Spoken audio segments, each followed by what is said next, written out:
Ka Sorkar Jylla larai ban persangeno ya ka jingthmu ban bo kasno ha ka Jylla ya kani la pentep do menteri rangba habakran ka jingilang pedang buram ya arngut ki MDC katau Dr. Sanki Shangpung bar ba share borlang el maunai syaka parti ha ka no paisngi khat santrik noi lur arjar arpuar kani ka jingpun benau menteri rangba kelawan hadin ka jing persya na ginang alam balang kisang balang bat kiwe pan kam hadin habakran ka ni ka jingilang ulai tho ba kilaisen gi bala ai ban penia kasino kidai gi ba shipor ba kensa syukut no kumtu. Recently, I've been reading in the papers and getting different messages about people's concerns about different programs that we're doing.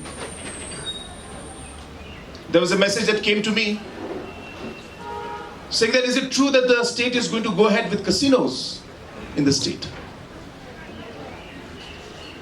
So I told the people who asked me the question,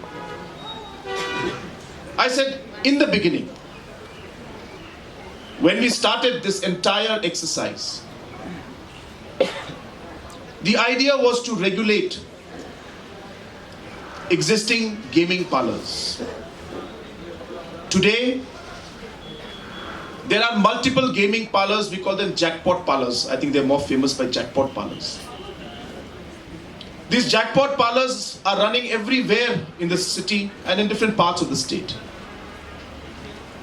But there is no law to regulate them. There is no rules formulated to say what they can do or what they cannot do.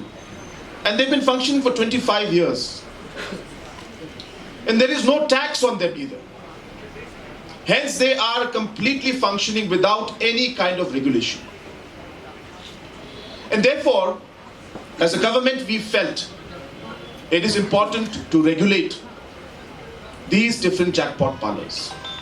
And hence the gaming regulation came in. But in the regulation, of course, we had options of online gaming and offline gaming. And we felt that if there is a mechanism through which we can have offline gamings also, that means all these games being played on the table, which is what casinos are. If we can have these kind of games in a separate gaming zone, which is away from our main state, our main cities, in the area which is closer towards Guwahati. And if we are able to earn substantial revenue from it, so that we can pay different aspects of teachers, different schools to be built, different hospitals to be built, so on and so forth, the different issues we have. We calculated that this sector has approximately a possibility of giving us 500 crores of revenue a year. With all the difficulty with other issues of mining and other issues, government of Meghalaya had to explore different options.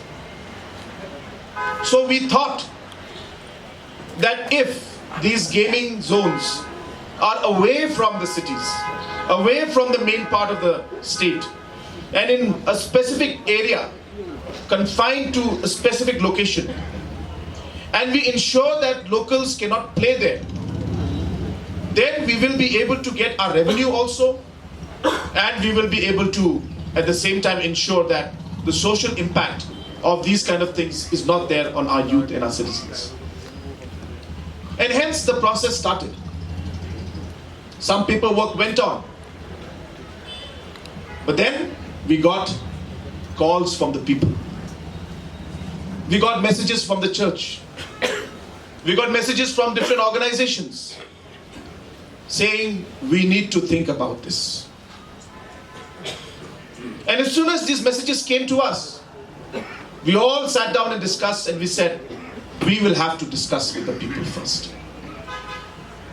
And hence, whatever proposals and processes that had happened up to that point was there, but beyond that, we had stopped all the processes from that time. Since the time the public debate and discussion started, and from the time when the church leaders and different organizations started meeting us and expressing their concerns. Again, a reflection of people-centric governance. We need to listen to the people's voice. And hence we understand that yes, there is a huge opportunity for revenue, but there are concerns that the people still have. And so we said we will not move further. But by that time, certain provisional licenses were given. And when I say provisional, these are conditional licenses which will lapse automatically if the processes don't start. And for the processes to start, it is only through the state government's permission that they can.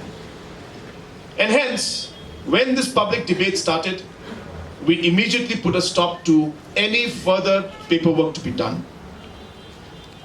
We have put a stop to any kind of permission to open up things. But the paperwork that was done before, there were 3 organizations that were given provisional licenses, were done way before this public debate started. And hence, legally, it is not just possible for us to simply cancel because it goes to court. But, as it's a provisional license, it requires them to start operating within a certain period of time. And if they do not, then the provisional license automatically lapses. And they cannot continue with things.